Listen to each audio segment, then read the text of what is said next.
Hello friends, இன்றைக்கி Chittu's kitchen special omelette. வழக்கமாக boil பண்ணி எக் தான் கொடுப்போம் குழந்தைங்களுக்கு. இன்றைக்கி அவங்க தேங்காய் சாதம் கொண்டு போகிறதுனால side dish omelette. White rice மீந்ததை கொஞ்சம் எடுத்து வச்சுருக்கோம். தேங்காய் சட்னி, நம்ம ஸ்பெஷல் முருங்கைக்காய் தொக்கு, சூப்பரான தேங்காய் சாதம். குழந்தைங்களுக்கு லஞ்ச் இன்றைக்கி இதுதான்.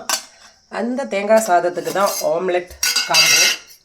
இது கோஸு பொரியல் பண்ணியிருக்கோம், ஹஸ்பண்ட் ஸ்பெஷல்.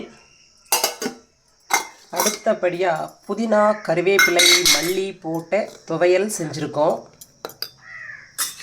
அடுத்து இன்றைக்கி மார்னிங் டிஃபன் சாம்பார் ரவா உப்மா. அவ்வளோதான் நம்ம ஸ்பெஷல்.